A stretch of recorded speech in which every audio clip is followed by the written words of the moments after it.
बेटी है देश के लिए।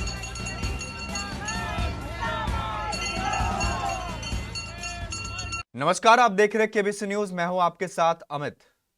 मध्य प्रदेश में महिलाओं के साथ हो रहे अत्याचार को लेकर अब राजनीति तेज हो गई है। इसका असर अब बुधनी में भी साफ देखने को मिल रहा है। बुधनी में हुई एक प्रेस कॉन्फ्रेंस में कांग्रेस की प्रदेश महासचिव कंचन शर्मा ने भाजपा सरकार पर जमकर निशाना साधा है। उन्होंने कहा कि सरकार बेटी बचाओ बेटी पढ़ाओ का नारा तो दे देती है, लेकिन असल में महिलाओं के खिलाफ अपराध कम नहीं हो रहे, बल्कि बढ़ते जा रहे हैं। उन्होंने यह भी आरोप लगाया कि कई मामलों में सत्ता पक्ष से जुड़े लोगों के नाम सामने आते हैं, लेकिन उन पर सही कार्रवाई नहीं होती। इससे पीड़ित महिलाओं को न्याय मिलने में दिक्कत होती है।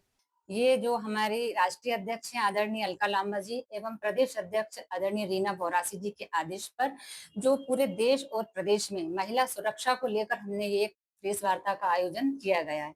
जैसा कि हम आप सभी को हमको विदित है कि पूरे देश और प्रदेश में इस समय महिला सुरक्षित नहीं है। ये जो सरकार है भाजपा की, वो महिलाओं को सुरक्षा देने में पूरी तरह असफल रही है। यदि हम देखें आंकड़ों के अनुसार, तो अभी हमारे पास मतलब इसमें जो भी आरोपी हैं, उसमें अधिकतर जो आरोपी हैं वो भाजपा के नेता हैं या कहीं ना कहीं उनके तार भाजपा से जुड़े हुए हैं।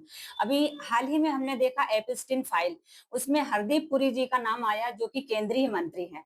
पूरी महिला कांग्रेस ने राष्ट्रीय स्तर पर, प्रदेश स्तर पर और गांव-गांव और जिले स्तर पर हम लोगों ने आंदोलन किए और उनके इस्तीफे की मांग की, लेकिन उनके ऊपर कोई कार्रवाई नहीं हुई। हमारे पास एक लंबी लिस्ट है, यदि हम देखें तो भाजपा के कुलदीप सेंगर हैं, ब्रजभूषण हैं। अभी हाल ही में गोवा में एक पार्षद के बेटे ने कम से कम 20 से 25, 2 से 3 साल तक उन्होंने छोटी-छोटी बेटियों के साथ दुष्कर्म किया और उनके ऊपर कोई कार्रवाई नहीं हुई है।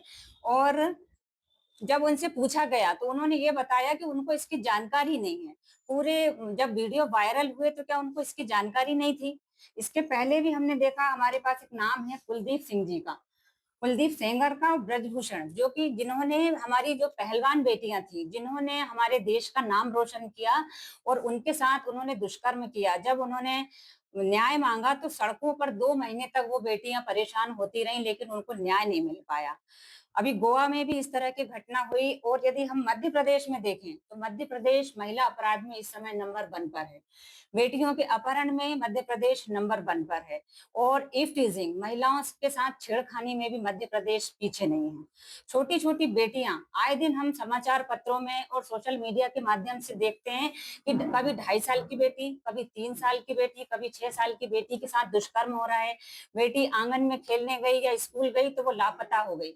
उसके बाद उसके साथ दुष्कृत्य करके और उसकी हत्या कर दी गई, या तो वो कहीं उसकी लाश खेत में मिल रही है या फिर कहीं किसी कचरे के डब्बे में मिल रही है। तो ये क्या है? ये एक तरह का जंगल राज चल रहा है, क्योंकि आरोपी जो हैं वो इतने बेखौफ हो गए हैं, उनको कहीं ना कहीं संरक्षण प्राप्त है। इससे ये निश्चित सिद्ध होता है कि संरक्षण प्राप्त है उन्हें और वो बेखौफ होकर इस तरह की घटनाओं को अंजाम दे रहे हैं। उन्हें किसी तरह का कोई डर नहीं है। हमारा आज की प्रेस वार्ता करने का एक मुख्य उद्देश्य ये है कि हम मुख्यमंत्री मोहन यादव जी को ये बोलना चाहते हैं और उनसे हम अपेक्षा करते हैं कि इस तरह के अपराधियों के लिए कड़े से कड़े कानून बनाए जाएं और उनको इतनी कड़ी सजा दी जाए ताकि दोबारा से कोई भी अपराधी इस तरह का अपराध करने के पहले कम से कम 10 बार सोचे। यदि हम कोई कड़े कानून नहीं बनाएंगे तो अपराधी बेखौफ होकर सड़कों पर घूमेंगे और इस तरह से हम किसी भी अपराध को कम नहीं कर सकते। महिलाओं के साथ दुष्कर्म की घटना खत्म हो और हमारा यही एक मुख्यमंत्री जी से कहना चाहेंगे कि कड़ी से मतलब ऐसे नियम बने, ऐसी एक कोर्ट बने जिसमें जल्दी से जल्दी निराकरण हो महिलाओं के साथ जो भी दुष्कर्म हो रहा है उसका। ये जो भाजपा की सरकार है ये अपने आप को सनातन धर्म की रक्षक कहती हैं, तो सनातन धर्म में तो हम नारी को एक शक्ति के रूप में पूजते हैं, छोटी छोटी बेटियों को कन्या के रूप में पूजते हैं। और जब उन्हीं के साथ यदि दुष्कर्म हो रहा है तो हम उनको न्याय नहीं दिलवा पा रहे हैं, ये एक बहुत बड़ी विडंबना है। तो हमें उनको न्याय दिलवाना है और महिला कांग्रेस पहले भी लड़ाई लड़ती आई है और आगे भी लड़ाई लड़ती रहेगी। हमारे मध्य प्रदेश संवाददाता कन्हैया नाथ के अनुसार कंचन शर्मा ने कहा कि प्रदेश की कानून व्यवस्था पर सवाल उठ रहे हैं और महिलाओं की सुरक्षा अब बड़ा मुद्दा बन चुकी है। उन्होंने खासकर आदिवासी महिलाओं के साथ हो रहे अत्याचारों पर चिंता जताई और सरकार से जल्द कार्रवाई की मांग की है।